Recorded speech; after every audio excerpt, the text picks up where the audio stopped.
না যে তার কাছে কয়টা পারমাণবিক অস্ত্র আছে, বলে কখনো বলছে? আর এই কোরআন আল্লাহর কিতাবই আমাদেরকে বলেছেন, আল্লাহর কিতাবে আল্লাহ পাকই আমাদেরকে বলেছেন যে ওয়াইদু লাকুম মাস্তাতাতুম মিন কুওয়া, তোমরা শক্তি অর্জন করো। কি অর্জন করো? তোমরা মুসলমানদেরকে আল্লাহ বলেছেন তোমরা শক্তি অর্জন করো। শক্তি অর্জন করলে কি হবে?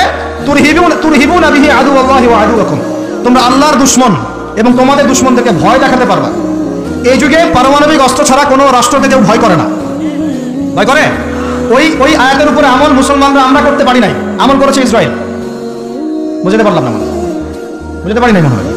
এই আয়াতের উপরে আমরা আমল করতে পারিনি এখনো। আমল করেছে কারা?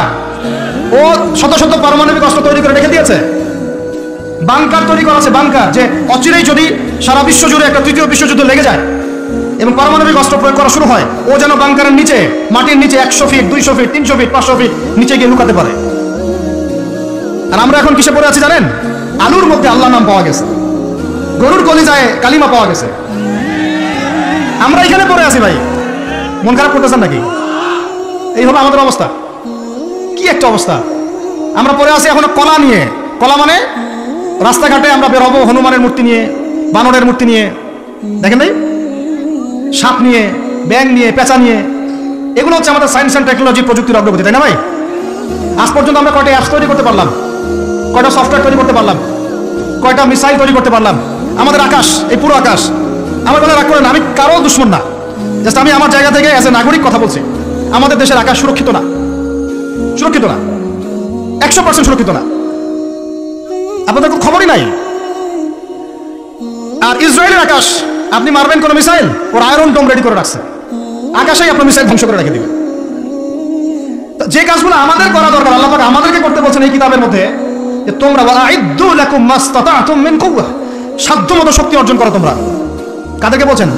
আমাদের হিন্দু ভাইদেরকে, ইহুদিদেরকে, খ্রিস্টানদেরকে, বৌদ্ধদেরকে।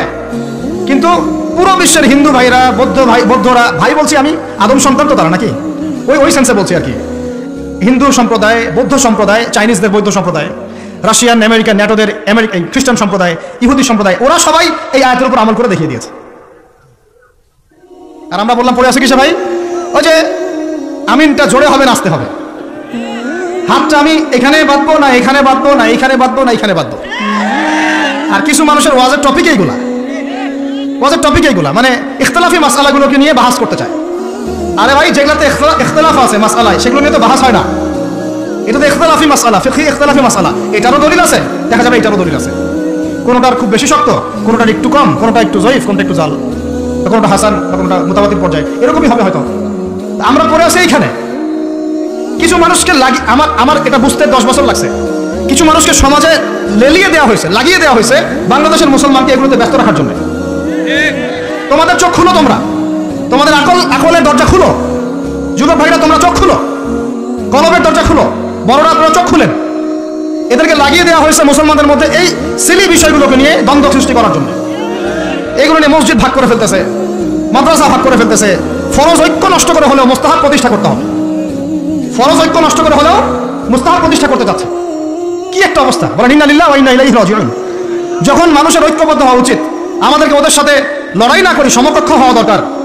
যে শক্তিতে, অর্থনীতিতে, সমরনীতিতে, সব দিক থেকে আমরা সমমানের, ওরা আমাদের দিকে চোখ রাখাতে পারবে না, এগুলো নিয়ে ভাবা দরকার। আমরা পড়ে আছি এখন এগুলো নিয়ে।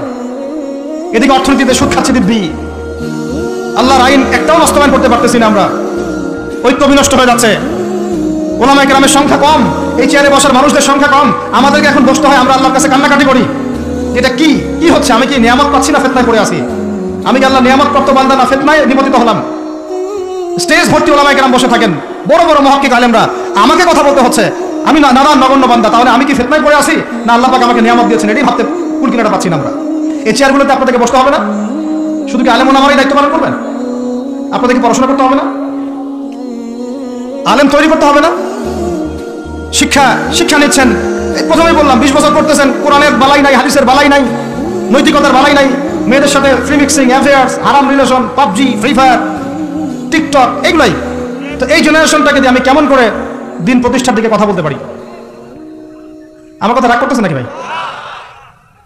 আমি একটু কাঠখোট্টা মানুষ আর খোলামেলা কথা বলি, এটা আমার দোষ। তবে এই দোষটা নিয়ে আমি আল্লাহর পথে কাজ করতে চাই। কারণ সবসময় নরম নরম সুরের কথায় ওয়াজে কাজ হয় না। নরম নরম কথা বলার সময় শেষ হয়ে গেছে। এখন হক আর বাতিল স্পষ্ট করতে হবে, তবে হিকমার সাথে, প্রজ্ঞার সাথে।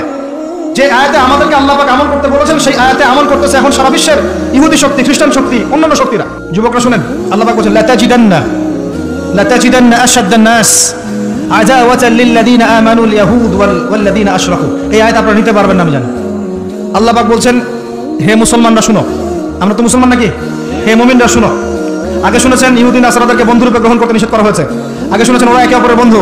আগে শুনেছেন যে ওরা ততক্ষণ সন্তুষ্ট হবে না যতক্ষণ না তারা আপনাকে ওদের ধর্মের দীক্ষিত করছে। এবার আল্লাহ পাক বলছেন, মানুষের মধ্যে, হে মুসলমানরা, তোমাদের সাথে যারা শত্রুতা করে, মানুষের মধ্যে তোমাদের সাথে সবচেয়ে বেশি শত্রুতা রাখে যারা, তারা হলো দুই শ্রেণীর মানুষ। কয় শ্রেণী? এক শ্রেণী হচ্ছে আল ইয়াহুদ, এক শ্রেণী ইহুদি, মানে ওই যে আমাদের বোনদেরকে ধর্ষণ করছে ফিলিস্তিনে, আমাদের ভাইদেরকে বোম মারছে যারা, বাচ্চাদেরকে বোম মারছে যারা, এরা তোমাদের সাথে সবচেয়ে বেশি শত্রুতা রাখে। আর এক শ্রেণী আছে ওয়াল্লাযীনা আশরাকু, ওয়াল্লাযীনা, যারা শিরক করে, মুশরিক। আর আমাদের চারপাশে মুশরিকরা আছে না নাই?